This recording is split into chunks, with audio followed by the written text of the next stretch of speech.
Well, good morning, everyone, and welcome again to our series of vision forums on how St. John's can make a difference in the community. This is the third segment of that series where we're looking at how we can bridge divides, cross lines in a variety of areas in our county. And we've already had the Reverend Casey Caseman, the Interfaith Liaison Officer for Montgomery County, talk to us about interfaith relations. Last Wednesday, we had Lindolfo Caballo of CASA talk to us about issues in the immigrant and Latino community.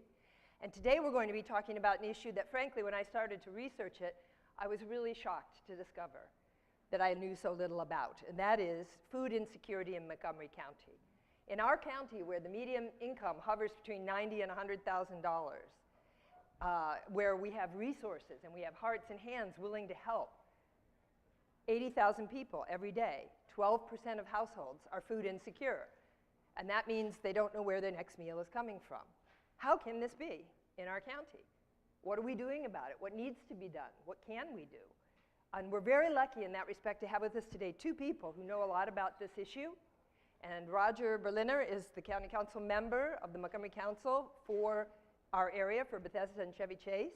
And he's also been in the lead in addressing this issue of food insecurity. He put forward legislation this year that would call on Montgomery County to prepare a strategy, a plan, that will be issued sometime early in the next year to help us solve this problem. You know, I said we have willing hearts and hands in Bethesda working on this issue. We have over 50 NGOs that are all working in food insecurity. So you ask yourself, how can 80,000 people still be food insecure every day? Roger has had a long career in politics. He worked on the Hill, he worked in the Carter administration, he's been on the council since 2006, and he's currently the vice president of the council, and he sits on the Health and Human Services Committee. So he's in a place to make things happen, and he's trying to do that. And then, of course, Sue Kirk is well known to our congregation. She's the executive director of Bethesda Cares, which works with the homeless population. Homeless have a huge issue with food insecurity. She's been the executive director for 20 years, and she comes from a background in psychology and social work as well as business. And we're going to hear from her today about the perspectives of the implementers in this area.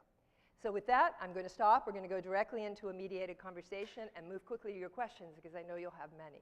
Thank you again so much for being here to talk about this very important topic.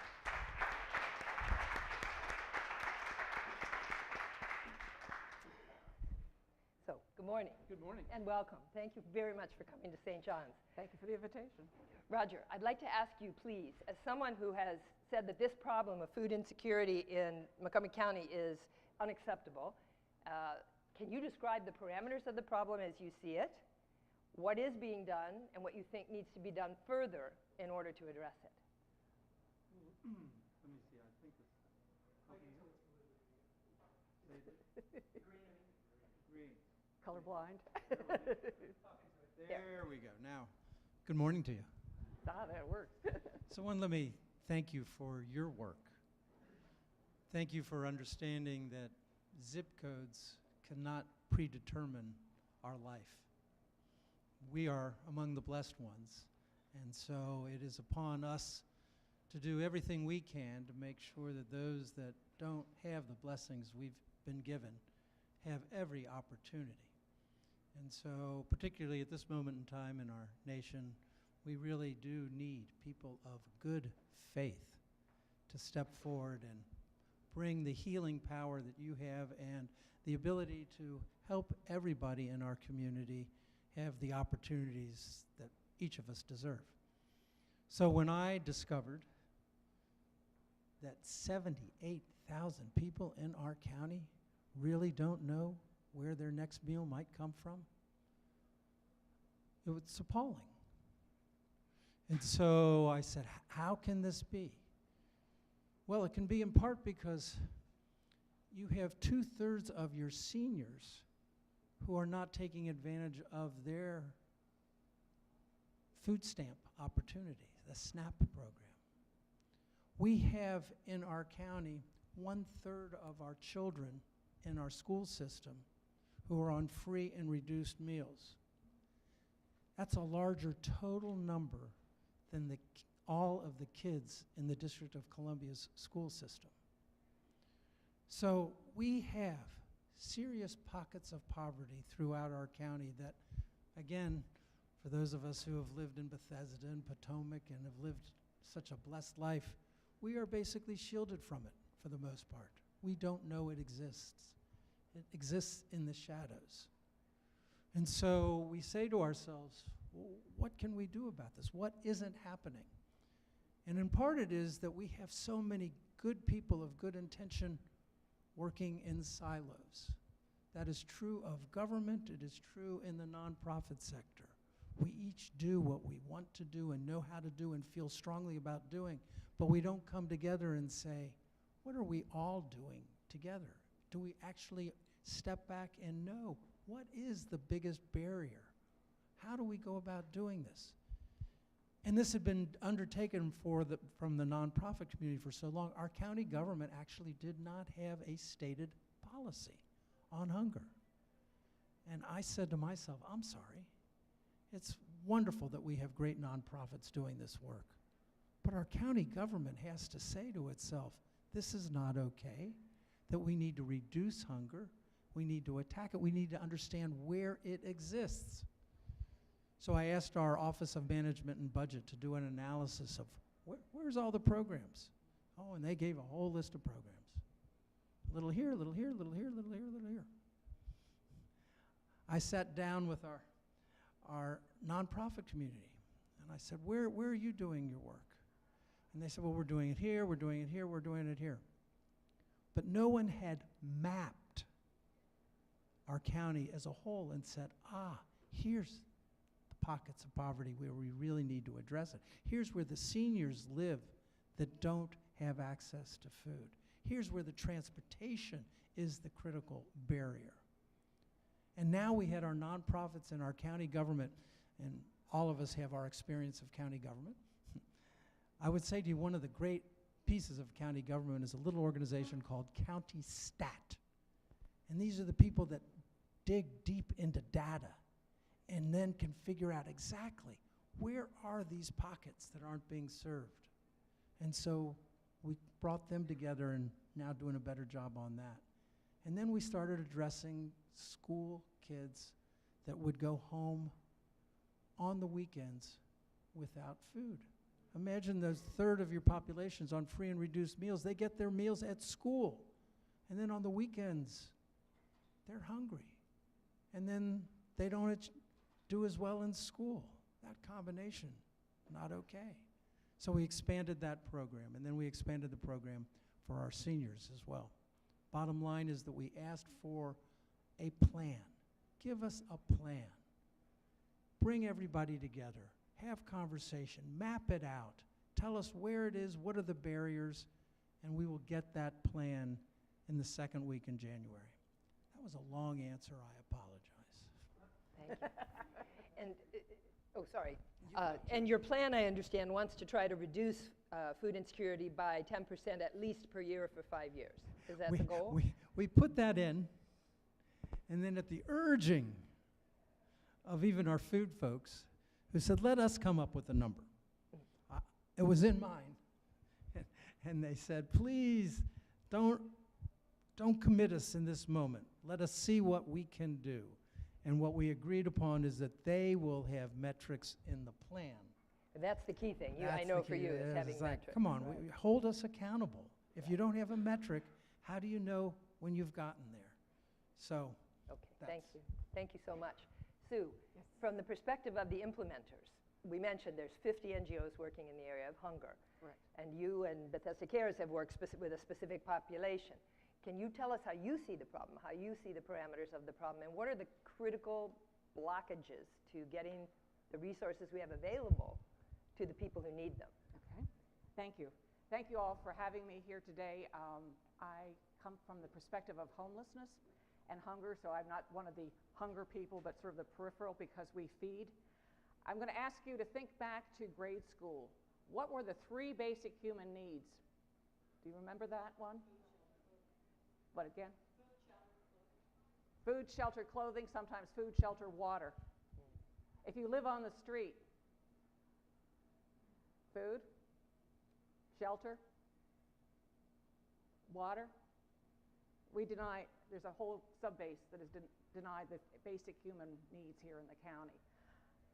building on that and building on what Roger said, we try to answer that question at Bethesda Cares through a meal program. We serve a hot meal 7 days a week. The only day we don't serve is Christmas Day, and that's when the original Pancake House opens up its doors to the Waverly House, to the people on the street, and to the shelters to give them a la carte, off the menu, whatever they'd like to have.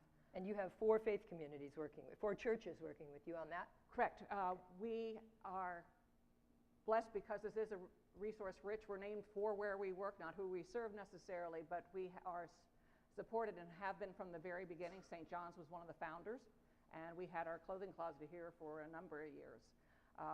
We serve out of Christ Lutheran, which unfortunately is going to be, or fortunately for the community, is coming down to be rebuilt into a beautiful new community center and place of worship. The church in Bethesda, Bethesda Presbyterian and Our Lady of Lourdes offer us space free of charge to serve here in the community. So the support you give us, we in turn can put it out there. We don't pay over that much in overhead. In fact, it's like 5.2%. But our reach is, the table is open. We have elderly from the neighborhood that come in for socialization, just a chance to chat with people and to eat. On Saturdays, we often see people that are the working poor that come in, and the Tupperware comes out and the people in the back of the kitchen fill up so they have food during the week. It's a real basic need. I was on the Food Security Collaborative, and yes. Could you tell us about that, because maybe people aren't familiar with the Food Security Collaborative? We actually now have a food council here, and it's foodcouncil.com, I believe. And from this, answering the questions that Roger raised, I've been trying to take it from 4 perspectives, of which I will remember 2 probably. Preserving we have an agricultural preserve. For many of you that may not know, Up County, that it is completely off limits to develop. It is to honor our farm heritage. So it's to protect our farmers and to pay attention to their needs and distribution. There is also the data piece. We bandy about data-driven best practices, and finally we're going to say, we have pockets of kids that are hungry. The farms program, like Roger mentioned, several different groups have stepped up to do project backpacks on the weekends. It's one of those things where my kids used to love snow days, but you think about it, if you have 3 days off of school, you have 3 days without food, in addition to the weekends without food. We have seniors, and we're slowly getting to that. Around here, we have built up villages to help people age in place, and out of the villages, there's one in Burning Tree, one in Bannockburn, and one in Bethesda, that neighbors sign up to say, like the old days, we'll come and take you grocery shopping, we'll help you take the trash out, whatever it needs to do to make you safe and happy in your home. But there's silos still in the need, because we have seniors that are hungry and they're in different places. We have food desert, and that's described as places where there's no grocery store or no opportunity. So we tend not to put them in neighborhoods where there are people that have no access to transportation. People go to Manna Food, and it's canned food. You get a 50-pound box of food. Taking that on the bus is kind of ridiculous. So Manna answered by setting up food distribution places so people don't have to go that far to meet the need. But we're uncovering it as we look of what are the needs and where and how best we can do it. Out of the Security Collaborative, we came up with, we have plenty of food, we know that. The farmers markets call and offer it, but I don't have volunteers to go to Burtonsville to pick up. Manna doesn't now have refrigerated trucks, they can do that. So it's the pickup. Trader Joe's, it's got such a small store that it wants to donate, but it cleans its shelves at 9 o'clock at night, so pickup's 9:30 to 10 o'clock in the evening. And finding somebody that's willing to do that has been kind of hard, but by making it larger and circling the pool, we do find people. The high schooler that wants to take a study break and get out, oh yeah, I'll go, I'll do it. So by widening the net, breaking down some of these silos, we're approaching different problems so that we can get the food. Once we get the food, then we have to decide who gets what, and so nonprofits are signing on at a centralized place so that if you get food, like for us, it was already a standing relationship with Panera, but we don't have to send a volunteer. The Security Collaborative sends a volunteer to Panera on Tuesdays. She brings it to the office, so we don't have to worry about pickups or food getting left behind. The distribution, transportation are all big problems that are working on. But again, we're coming together, and I know you asked for how can we do, this is a perfect time to start thinking about how you can fit in and how you can do this. So there are needs for food runners. There's need for people to help on the Food Council with the data building. There's needs for just some outside thinking, because when you get the same people in the room talking to each other, you tend not to get brand new ideas. So having more people input and also waving the flag saying, you ignored this, would help us all immensely. This is a phenomenal county. I'm very proud to be part and parcel here in Bethesda, because, as we say, we are the conduit for the goodness and giving of the county. It comes through from the people here. It comes through us that we can give out to the others, and now just to make it on scale and for everybody else. So there are two bodies that Sue mentioned that I'll just talk about briefly. The Food Council is a Montgomery County body that deals with food issues, broadly speaking, not just food insecurity. Right. And then there's the Food Security Collaborative, which was founded in 2013. It brought together some business, some NGOs, Correct. some foundations in order to take a focused look at food insecurity. And now those two bodies are coming together. I believe there's a food security working group in this collaborative that's now actually part of the Food Council, so we're seeing this coming together. And then Rogers legislation and the strategic plan, hopefully, will help break down the silos and coordinate the efforts, because here we have a lot of resources, restaurants, right? Yep. Catering companies. Here. Yeah. Trader Joe's takes food off its shelf 4 days before there's the best buy date is reached. So if we can coordinate those resources, and here we have a huge need, it's in this area of efficient coordination, storage, collection, distribution. And maybe, Roger, you have some thoughts on that, because I know you were saying distribution seems to be a big issue. Yes, and it's where volunteers can be so helpful. I mean, this is not an insoluble problem. It is in harnessing the goodness of so many and just saying, okay, here's the number you call, and have it be easy for you to volunteer, know what time you will do it, and make a commitment to doing it. We have the same issue with senior transportation. We have so many seniors who need to get around, and yet we don't have enough drivers. So it is in this distribution piece in particular, I think we'll make great strides in identifying where the pockets of hunger are. We will have good data. We have good hearts and good food. We are getting a lot of supply as people realize how can we waste this food? It's not okay to waste this food. So more and more people are raising their hand and saying, come pick up my food. So that's where you can be of particular help, of raising your hand and saying, I'd like to help get some food to people. It was actually the food security people that brought this idea of the legislation to me and said, please, we need a little boost here. We need a focused effort. And so it's really wonderful how the community can make a big impact on how we go about our work as a county. Can you talk a little bit about what you hope to see in this food security plan that will come to light in early January, I understand? Well, I think what we will begin to see is a better understanding of the problem. I don't know how prescriptive it will be at this stage, but I do think it will map out for us, here's some of the key issues, and transportation is one of them. I mean, it is hard for people that don't have dollars to take buses to get to shop Big for their boxes food. of canned For food, even shop. for free food, go anywhere. So transportation is a huge piece. And given the diversity of our county, you have cultural competency sets of issues. I mean, what kind of food works for what kind of communities? I mean, I can tell you that when I go into the Great Wall grocery store, which is one of our great Chinese grocery stores, I walk through that and I go, oh my goodness, I am in another place entirely. I mean, I don't recognize any of this. And I can imagine how they go to the Giant and they go, wow, there's nothing here for me. So you have all those sets of issues. And then again, it's that distribution piece. So how do we get to people? So with our youth, one of the things we did in schools was that we had some schools that were very successful in bringing making sure that the kids that needed food brought home food.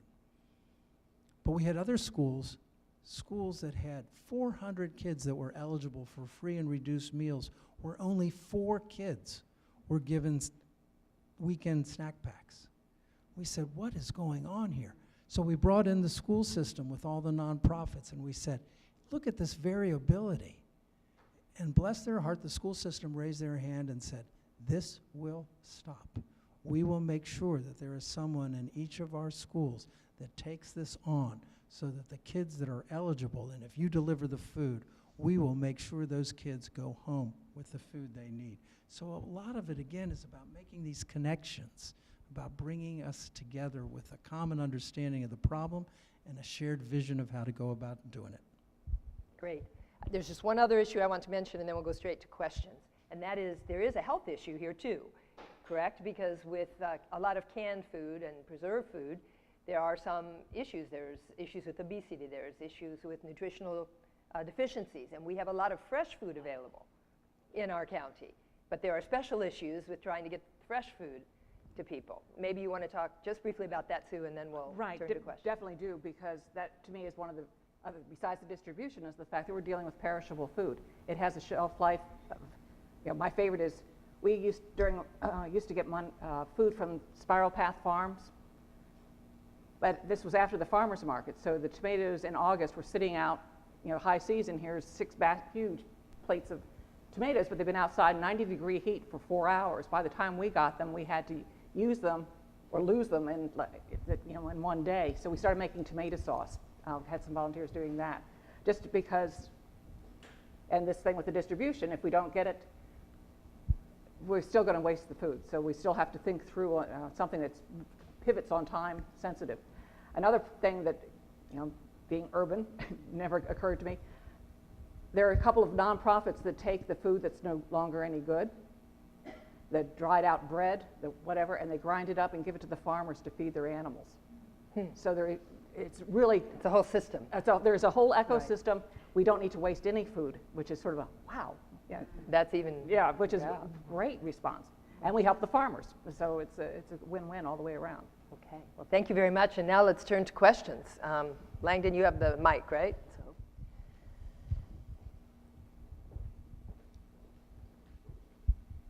I have a two-part, thank you both of you for coming. I have a two-part question, first for Susan, and then I'd like to hear Roger's response from a county perspective. You mentioned there are food deserts in Montgomery County, and that was very surprising to me. I'm familiar with that concept, and I know lots of kinds of places where they would be, but I was surprised that they were here. So if you could talk maybe about where they are, and then Roger, are there solutions that the county can provide, tax incentives for new development or tax incentives for major companies to relocate to those facilities to eliminate those food deserts? Actually, I think the biggest one is along Route 29, the Silver Spring corridor. We have lots of villages. We have the bus transportation, but there are very few grocery stores that are available.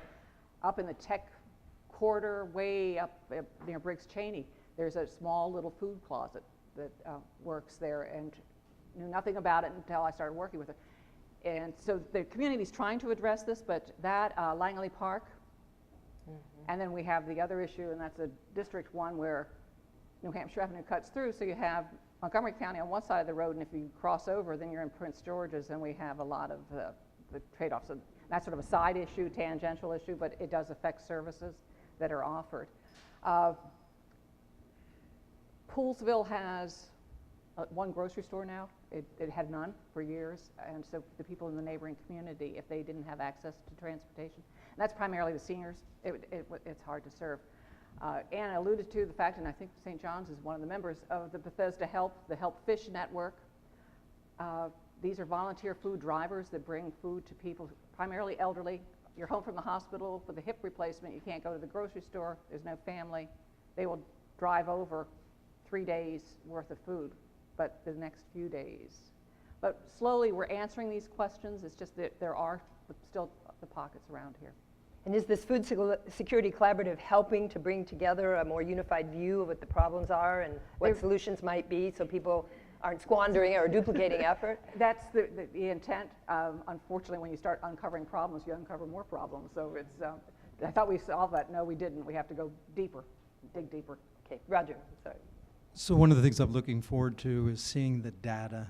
Where are these? Okay, we have a sense of them. And then, as you suggest, what are the public policy ramifications? What are the tools that are available to us? Transportation, obviously, is one, but as you suggest, maybe tax credits is another for a grocery store to locate. And then you have the whole cultural competency. It isn't just, it's what could serve the community best as well. So I do think this report will open up a lot of eyes as to both the magnitude of the problem and all the solutions that we need to get our arms around. It's not going to give us the solutions. I have a, so let me just understand something.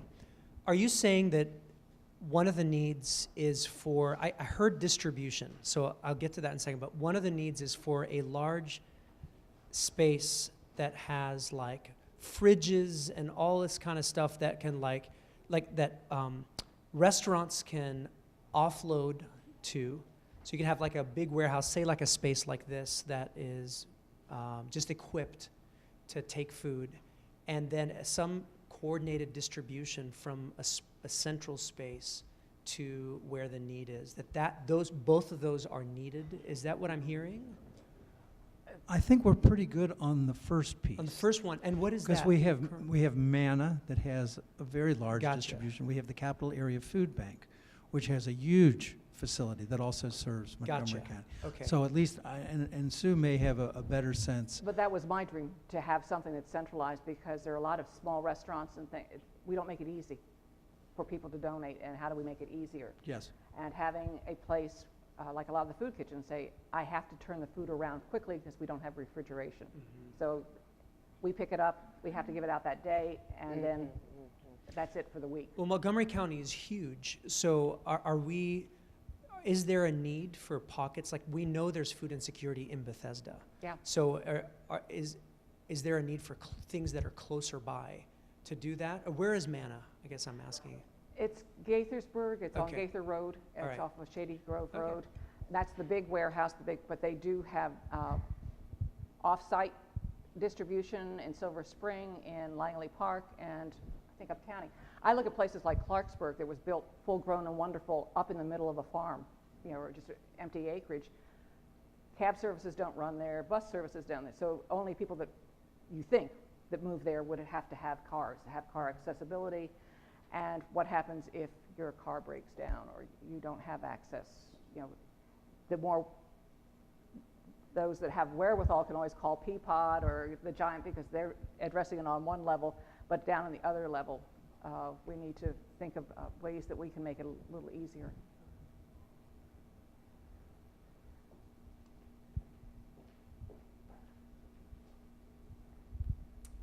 Hi, good morning.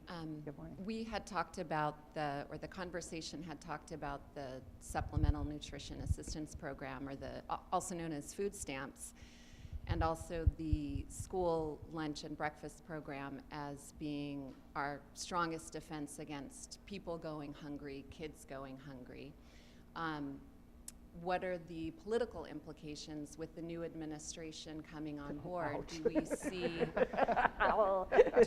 do we see those two programs, which in the past have been targeted or singled out for vastly being scaled back, funding to those programs being scaled back? What do you see in store for those programs? Roger, you want to hit it first, or should I? Well, I would say I am grateful that we have wonderful representation in the United States Congress with new Senator-elect Chris Van Hollen and Jamie Raskin. I don't envy them what they face going forward. I guess what I would say to you is how I've tried to absorb what has taken place nationally is it's more important what we do locally. So to the extent to which we end up seeing gaps, it's going to be on us to say, what are we prepared to live with? What are we prepared to do? Are we prepared to step into the breach and make sure that people do not go hungry in Montgomery County? And so I don't think any of us can project accurately how this is going to unfold at the national level. We just have to do everything we know how to do to be the community that we've always been, which is a caring community. Thank you. I would add, and this is really clutching at straws, a consultant I work with who teaches at AU said, Ronald Reagan, who came in with 25 electoral college votes out of 538, his prime vow was to dissolve the Department of Education, and he couldn't do it. I said, what kind of Congress did he have with him? So, yeah, we can't really project, but there are a lot of people that have to answer back home. And so I'm praying that, as Roger says, it's all local. Politics are local, and there's going to be enough pushback. And I think that the party in power is going to find itself in a real, they're fighting each other too. So it's really a horrible thought to just say wait and see, but that's exactly what we do. And I echo that we are this is a phenomenal community. The rally this afternoon is to reaffirm at 2 o'clock in Silver Spring. There's a rally to reaffirm the values of Montgomery County as an inclusive community, and it's open for everyone. And in that connection, I'd like to mention that the County Council passed on November 15th, I believe, a very strong and powerful resolution reaffirming many of the values we as a faith community adhere to, inclusion and tolerance and other things, and I really recommend that people take a look at that. This meeting today at 2:30 in Silver Spring is a manifestation of that. But Roger, thank you for pointing out that it's all local, and we can do a lot locally, and we are actually. There's something happening in this area, and we need to find the best way that we can sort of plug into it.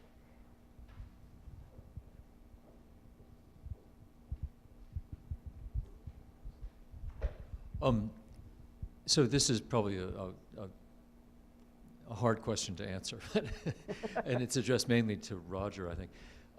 So Sue had enumerated some of the food desert areas and places where it's hard for folks to get to food or whatever.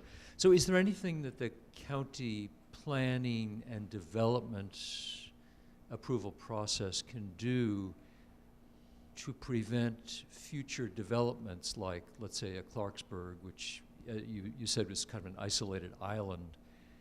And I know you can't force grocery stores to open up in a particular area, but it can be made very attractive, and transportation alternatives can be required. Anyway, a very open-ended question. Thanks. Well, thank you. I do think we need to look at all the tools in the toolbox. This community is a little sensitive to development sets of issues. As I have some vague recollection that there's this issue going on. It is among the hardest work we do, just saying. So we do ask for certain public amenities when we have development go forward. One of the things that many of us are fighting for here is more common space, more places for people to gather in Bethesda. And so how do we bring that about? How do we bring about park space? Well, the proposal before the council now is to charge developers X dollars for every square foot in order to create the fund to do park space. And I could see going into a particular community, we haven't not done this yet, where you would say that one of the public amenities we need is a grocery store. I mean, that can be a public amenity in which you say, who's going to step forward and make sure that there is this opportunity for this community?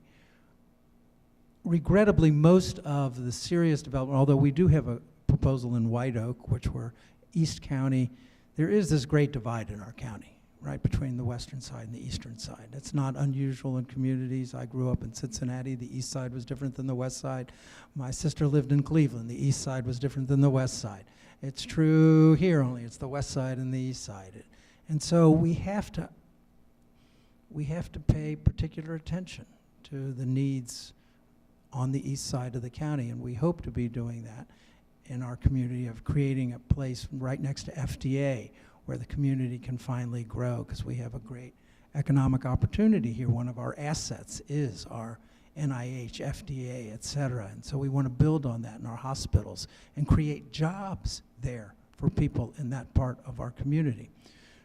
But other than that, most of the, quote, redevelopment opportunities are in the, quote, infill area, which is why the people in my district have been seeing me all the time on this set of issues, because that's where the money is. People want to redevelop in the areas that are close to metro. People want to redevelop in the areas like this. So these aren't typically the areas where you have great food deserts. So it makes it harder. I don't know if we'll get there through the planning process completely.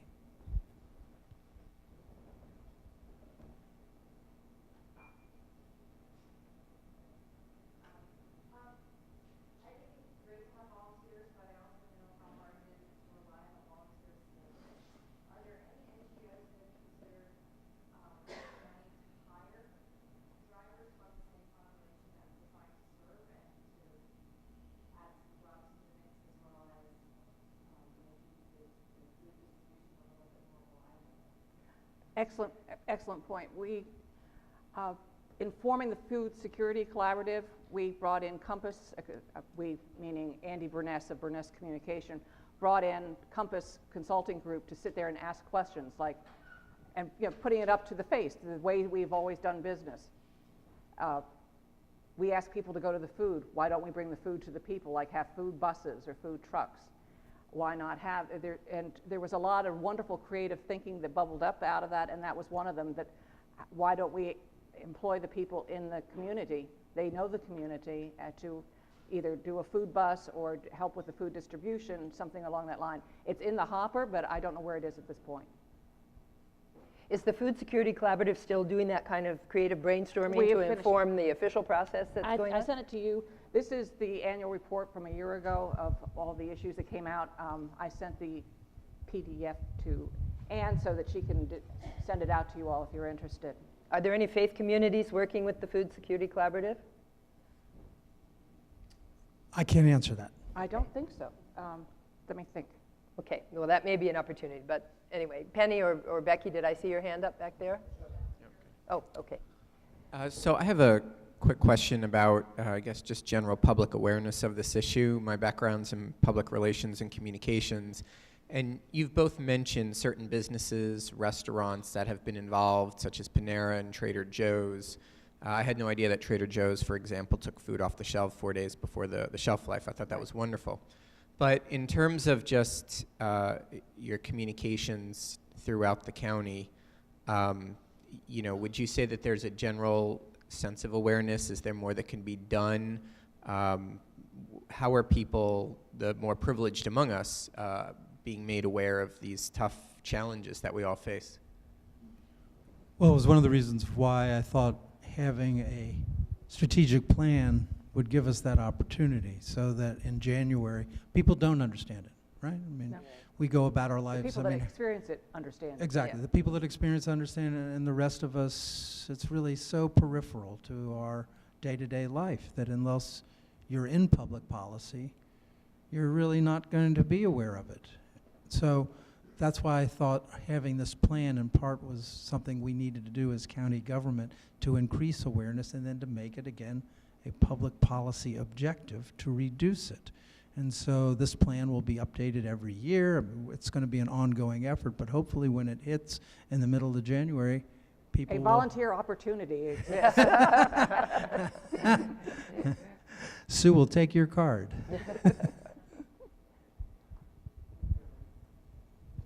Who has the mic? Okay. Thank you so much for your time to come and take off my blinders, among others.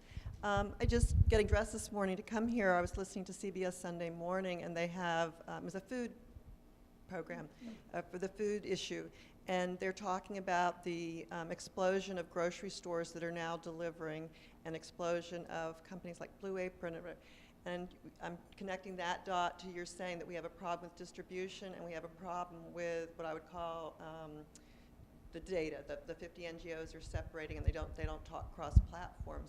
Is there any discussion in the strategic plan of looking to some of these businesses as a model of how people are delivering food to paying customers, so we'll have to fix that. They are delivering food. I mean, Amazon delivers all over this community every day, Amazon Prime. We don't necessarily have to have new, different vehicles coming. Maybe we can partner and with some of these existing routes that are going along so that we also don't add to the carbon. Excellent, excellent, excellent. As you're talking, I'm sitting here thinking, well, the Department of Liquor Control might have a few trucks. I can say it, he can't. So I don't know how we would incorporate that.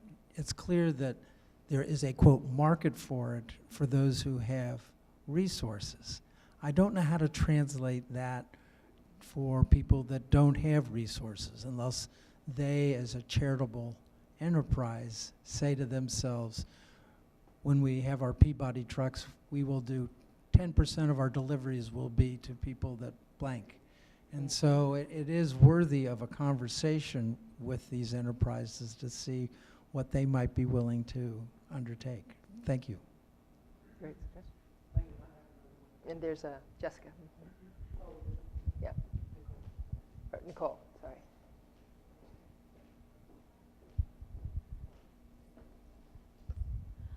I have some experience working with the SNAP program and have seen how it benefits both the people participating in it and also the establishments that become SNAP qualified to provide the foods and services to the larger community. I was wondering, because you'd mentioned that there's a large percentage of, for example, senior citizens who do not participate in the SNAP program, although they technically qualify. I'm sure there's other vulnerable communities as well. What does the outreach look like to those communities, maybe to better inform them of their the qualification, you know, to participate in that program? How could we better educate them about participation? Well, I think that's part of what I'm hoping the strategic plan will share with us. We know 2/3 of our seniors don't take advantage of this. So you have linguistic issues, you have pride issues, you have transportation issues, you have all of those that really make it hard for people, and isolation. I mean, seniors are among our most isolated population by definition. So it's the hardest area to get to in terms of making sure that they are aware or that somebody else is helping them do this. So I don't have the answer. I think we have now begun spotlighting the issue in a way in which I am hopeful the answers will emerge. So one of the articles I was reading, I think it was in Bethesda Magazine's Bursting the Bethesda Bubble or something like that. I can't remember the title of the issue.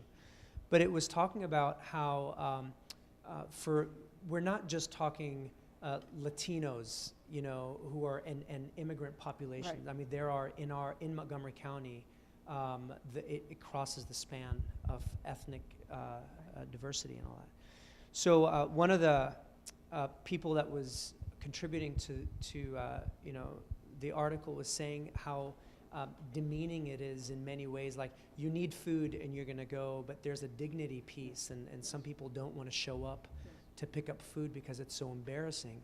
And it leads me to the question, are we really addressing, at the end of the day, the real issues? I mean, we know that cost of living is so high in Montgomery County, and that's one of the reasons why, especially in this area, it's one of the reasons why food insecurity is so high in Montgomery County. And I was just sharing in the sermon this morning that it's higher in this county than it is in any other county in Maryland.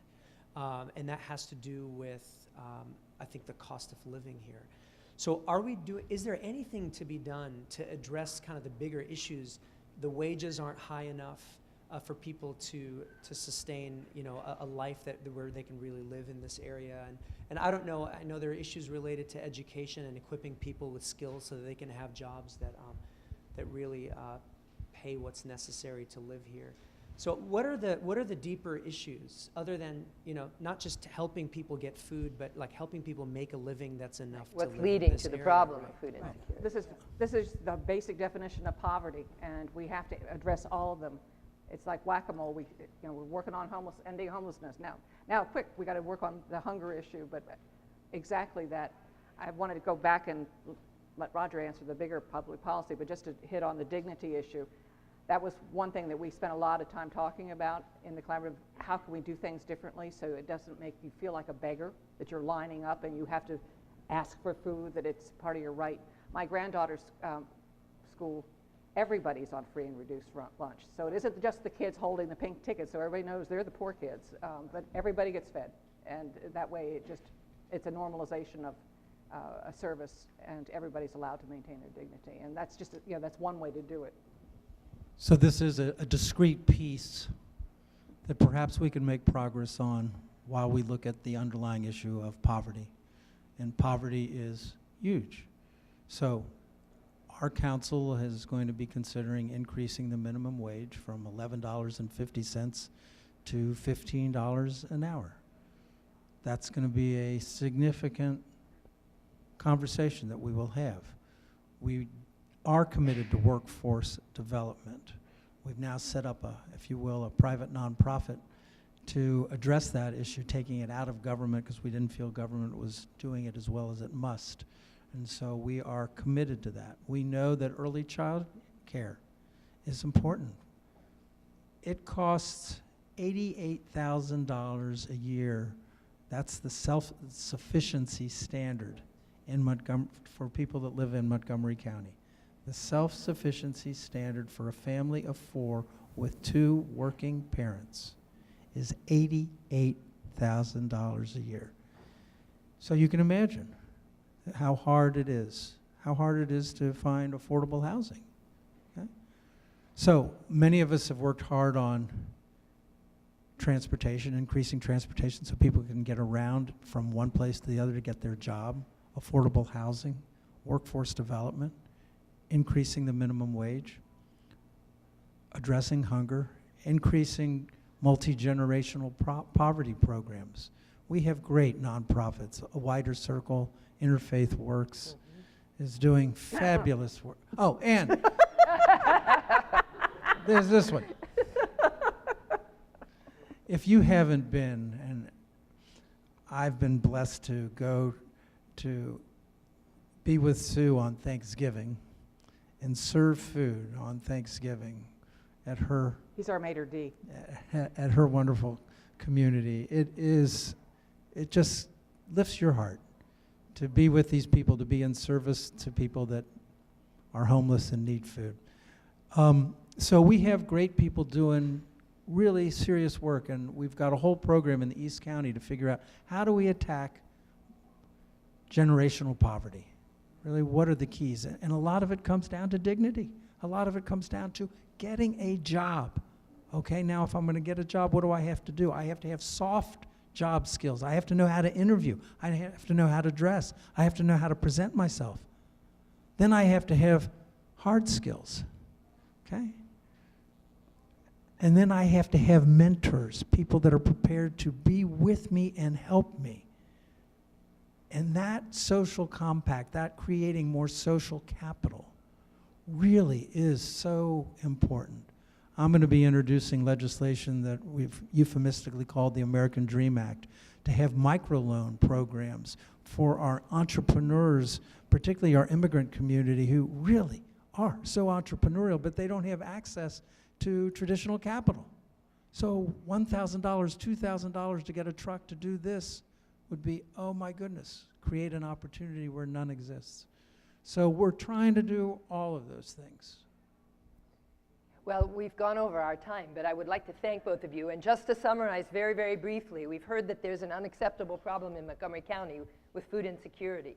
But we've also heard that it's recognized at the level of the government, it's recognized at the level of the NGO community, and things are in process where we can make a difference. And that's what this is all about. So thank you very much for giving us that context.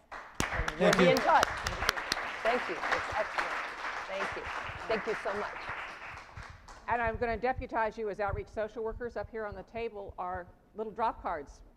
When you're out on the street, if somebody's asking for money, instead of giving them money, give them this. It tells people where to get something to eat and where to get services. So that's one Thank little you, step Sue. of Thank raising you so awareness. much.